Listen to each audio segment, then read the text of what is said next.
Hello everyone, this is GalacticusX. Come back to you with another video, this time with a little vlog snippet, just rambling, just expressing some thoughts on recent developments in gaming. Well, not only gaming, a little bit of personal computing as well. A bit of a rant about some recurring things, some unpleasant things that keep resurfacing from time to time, and that have gotten rather bad recently. It's not a big deal, but it's pissing me off. Now let's take things from top. The first topic I'd like to talk about is it has to do with the recent video game awards. Normally I wouldn't care less about them. I'm at a place and time in my life, my gaming life, where these types of events have absolutely no meaning. I tried to watch a little. I skipped a little. I watched a very nice satiric video made by It's a Gundam, and it was a lot of fun. Check out his channel. He does. He has this puppet. I don't remember the name he has given the puppet, and he's throwing money on those young ladies on Twitch. That's very amusing. Anyway, about the video game awards. Now, as I said, I tried to watch a little, but I found myself skipping the video all the time because, to be honest, the show was very, very uninteresting. And all the failed attempts at humor, the cold jokes, the very formulaic presentation, all this glamorous facade, this light veneer of of extravaganza coming right out of the playbook of Hollywood, and almost the nearly total lack of anything interesting to keep my my eyeballs focusing on the screen. There were a couple of instances that annoyed me a little, but I don't want to talk about those instances. Okay, one of those was the nominations for Best Action Game, which is a bit ridiculous. So it's a short list of games that couldn't be more different among the nominated games. I mean, take a look at this. They had Black Ops 4, which is a multiplayer FPS, because Call of Duty Black Ops this year, they totally dropped the single player campaign. You had Far Cry 5, an open world action adventure. Dead Cells, which I have no idea what this is. It's apparently a Metroidvania, old school roguelike platformer. And Mega Man 11, a typical 2D platformer. And all of these games are in the same category, the action category. I mean, how insanely stupid is that? I mean, those games, apart from the loose action, quote-unquote, designation, they have very little in common in terms of presentation, in terms of playability, in terms of aesthetics, in terms of technology, I mean, come on. Also, I didn't like how they skipped very quickly some categories, like the Best Strategy Game Award, which really shows how modern gaming has shifted away from strategy games, a game genre that once ruled the landscape, especially in PC gaming. I remember back in the day playing Total Annihilation and Command and Conquer and Red Alert and all these RTS games, of course Age of Empires and Empire Earth. And nowadays people play more in consoles, which are not suited due to the controller scheme. It makes it harder to play strategy games, and so people have turned to fast and action-packed games with lots of explosions and shooting. Anyway.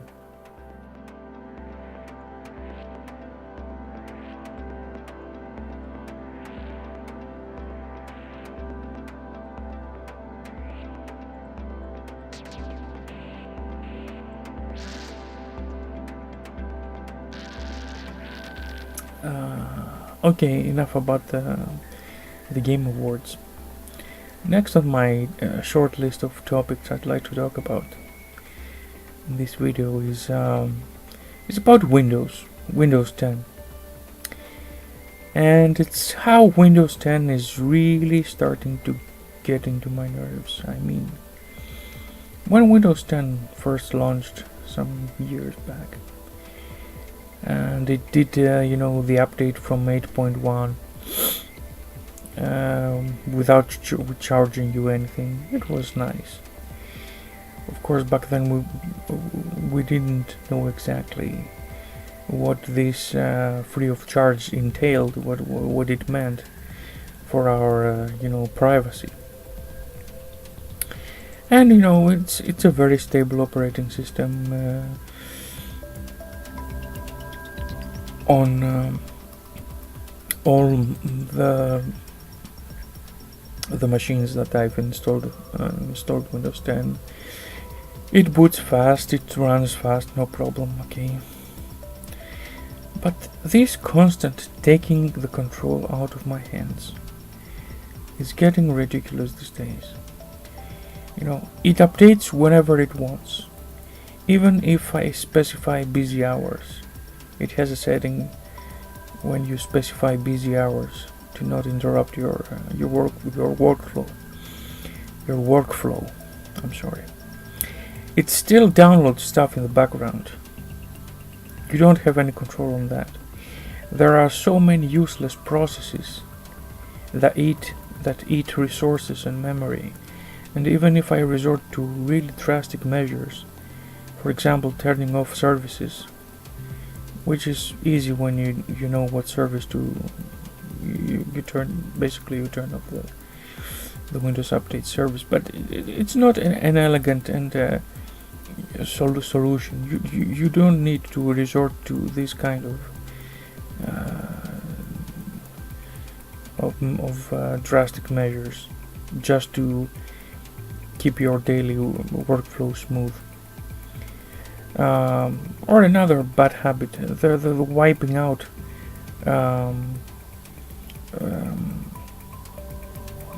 the bad habit of installing features that I never use. So whenever the Windows 10 updates itself, it installs back OneDrive, it installs back all the Microsoft App Store and applications, all this, and after, even if I go to the trouble of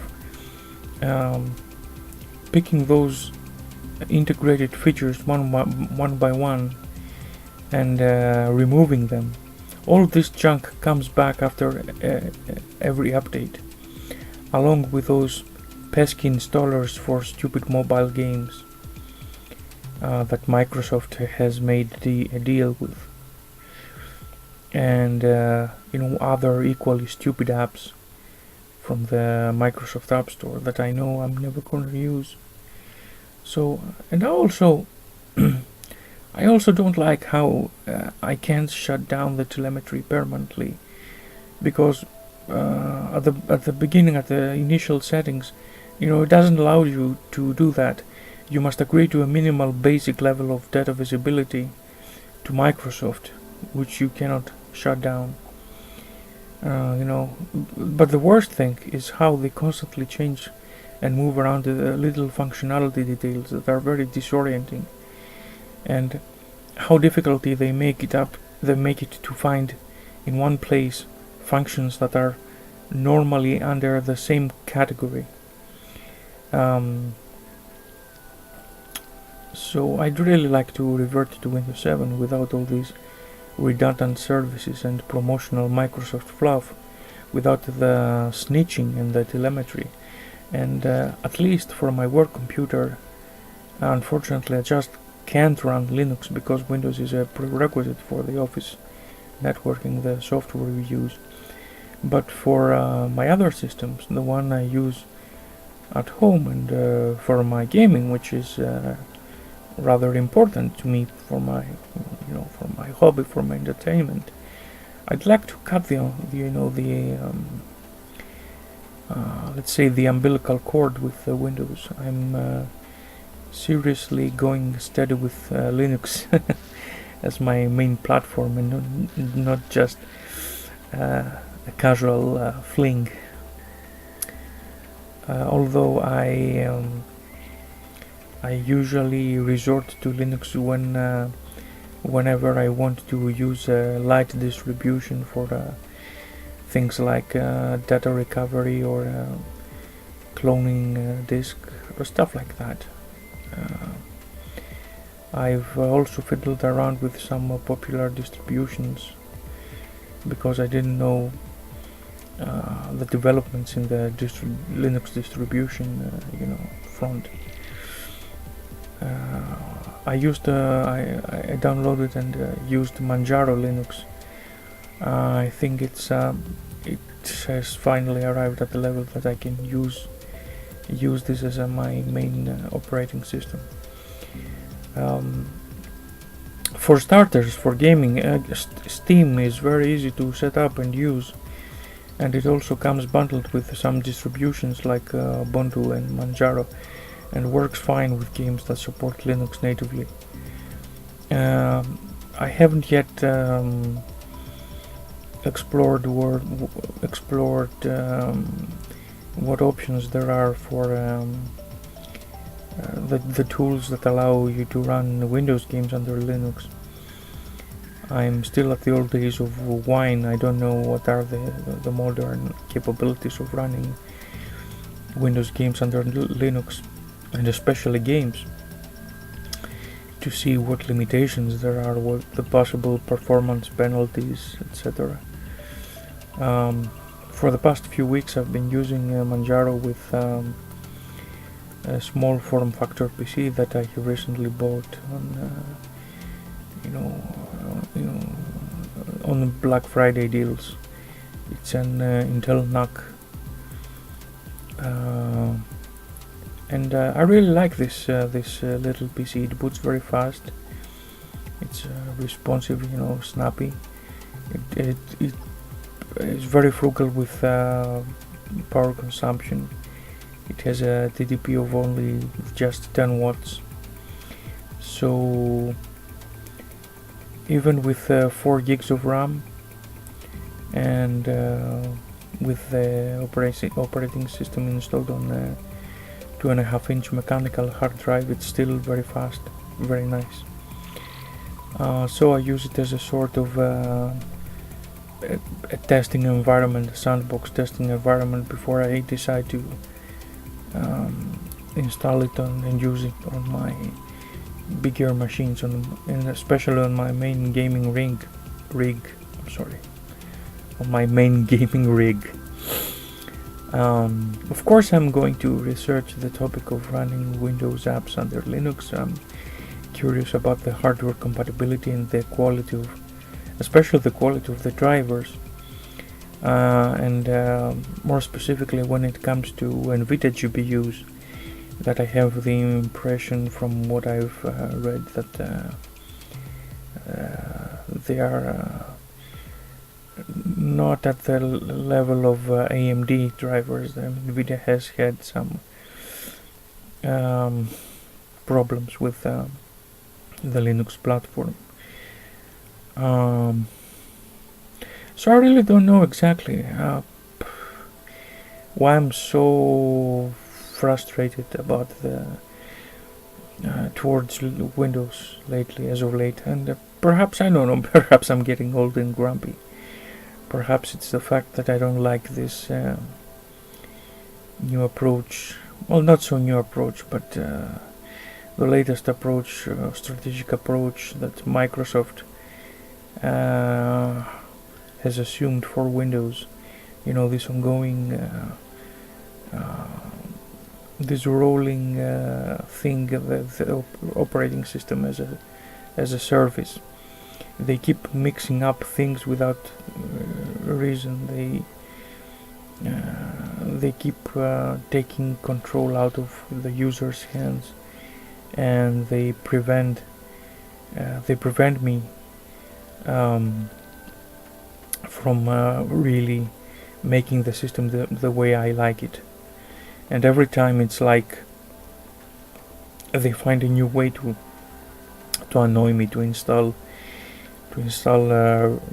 garbage on my hard drives, to suck my network bandwidth and to mess up with the user interface, to change around the locations of settings, and in general to make everyday living harder.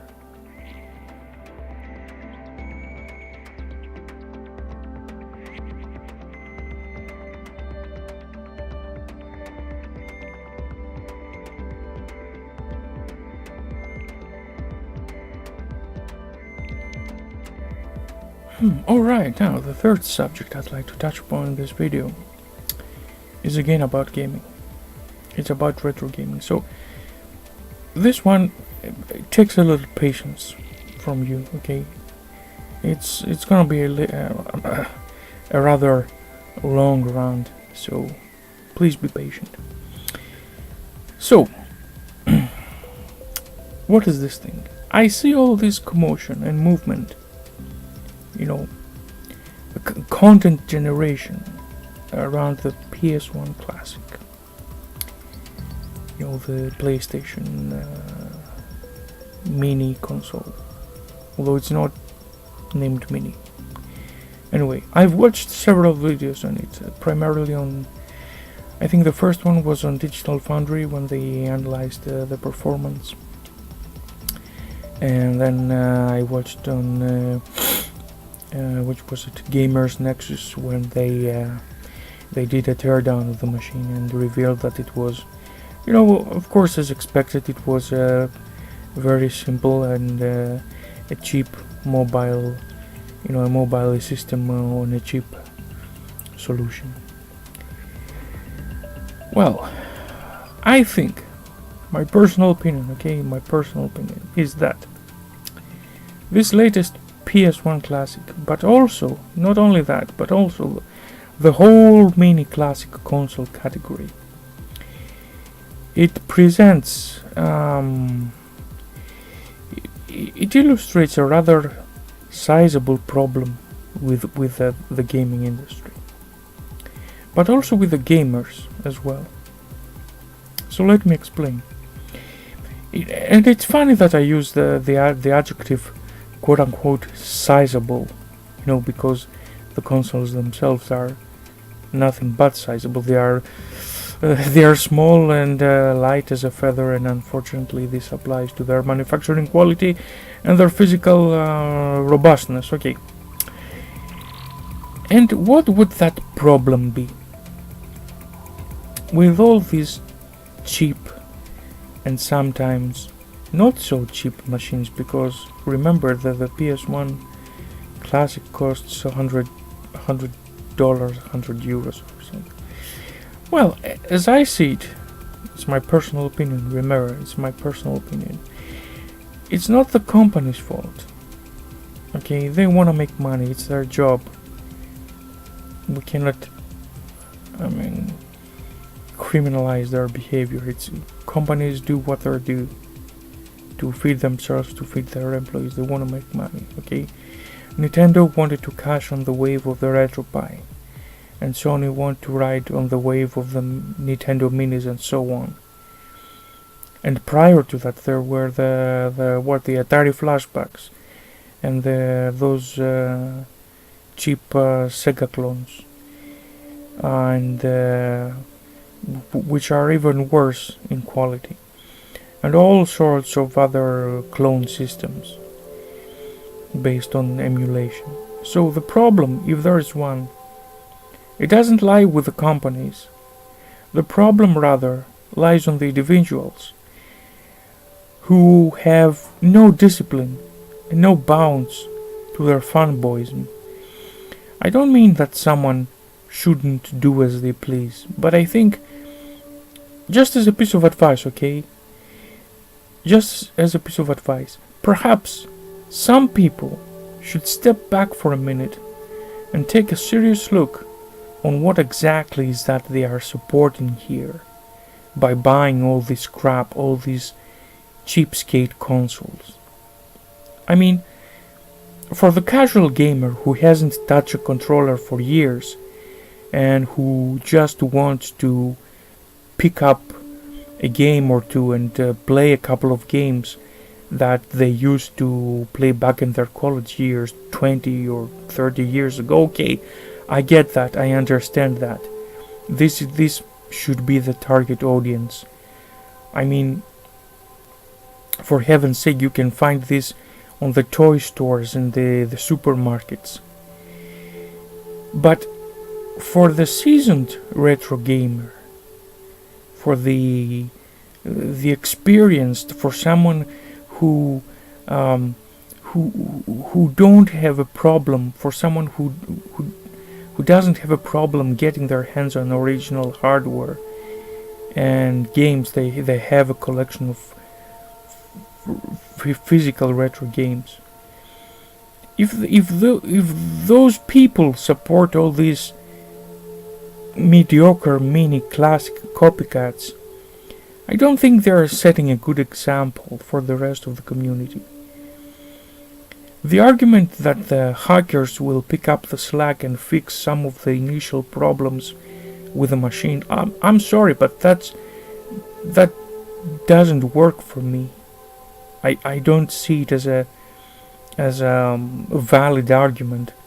Rather, it seems to me that some people just pick up these consoles out of a psychological need, and they try to rationalize their choice by trying to convince everyone that, hey, look, it's not as bad as it was on launch day. You see all these hacks and patches and the industrious hacking community. Isn't it wonderful? You can sideload all your collection in these games, and you can add now scan lines and configure the NTSC and PAL and play in better frame rates and better image quality. No, I don't accept that without logic. Instead of voting with your wallet and sending a clear message to, at that particular instance, Sony, that their product is overpriced, of low quality, and their emulation is worse than in any previous gaming product they made, you give them the green light to produce more of this crap. Of course, the semi-professional YouTubers that they do this to make money, okay? They will rave over the hacking community, but the customer, the simple customer, shouldn't have to put up with half-baked implementations. This way the devs become lazy and depend on the enthusiasm of amateurs and enthusiast coders. The difference is Sony will never share the profits with those hackers. Okay, that they do the dirty job for them. So all these, of course, all these are strictly my personal opinions. I just don't like seeing rational people behaving like kids, like children. This mentality of, instant gratification and the pretense of collecting is really covering up for what's really a rather simplistic hoarding attitude. It's really what the industry takes advantage of. And don't get me wrong, I don't blame people. I'm just bemoaning the evolution, or rather the de-evolution of modern people from from Homo sapiens to Homo consumericus, from people that consume to survive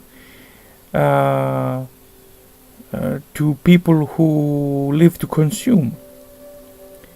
Mindless creatures that all they want to do is consume now, satisfy their urges now, and never think of long-term consequences. And you may ask me, what are those long-term consequences be? I mean, for fuck's sake, we're talking about games here. Well, okay, everything has consequences. Simply said, these cheap-ass consoles will be trash in a matter of months. So nobody's gonna care. We'll all be moving to something new. We'll all be moving like lemmings, one after the other, to the next shiny thing that the companies will start dangling in front of our faces.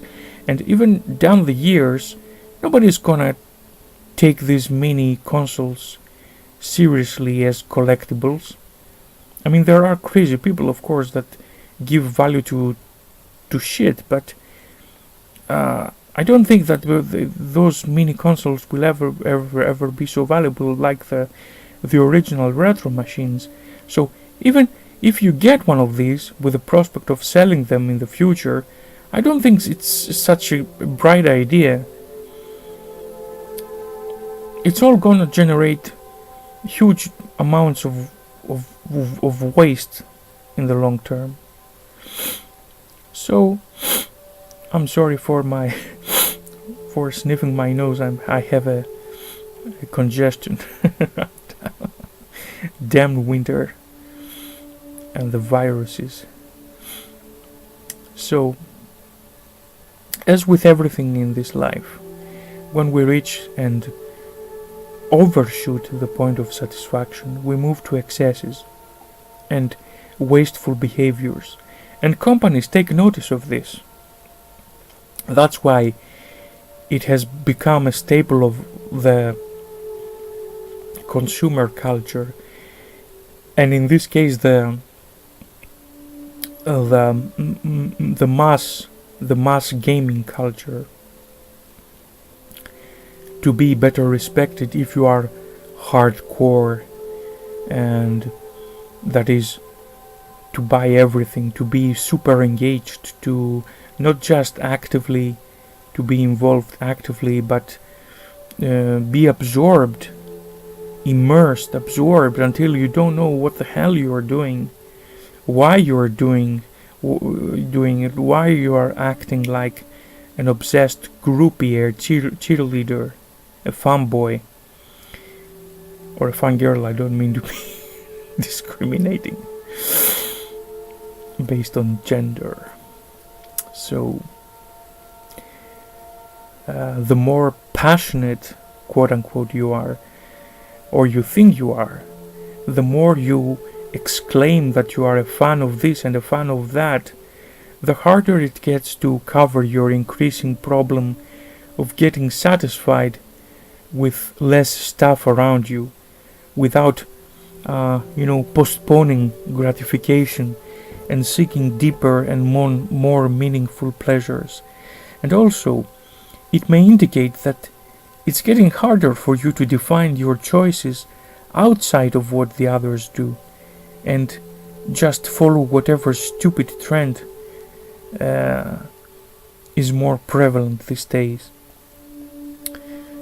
So before you get your torches and pitchforks and go after me, I have to say that a large portion of the above behaviors and what I perceive as mistakes apply to me as well, so I'm not in the clear myself. I'm not trying to moralize or pass judgment. I'm just saying that looking back, I can easily find indications of this manifestations, if you like, of this stupid behavior on me. It's certainly not a huge deal, but it's just something that bothers me a little. And with the chance of this release of the PS1 Classic and the general phenomenon of these mini consoles, I had to generalize a little and underline what I believe to be some perhaps dysfunctional behaviors in the gaming community in general. So with that, let's cut this video short. Until next time, keep out of harm's way. Bye.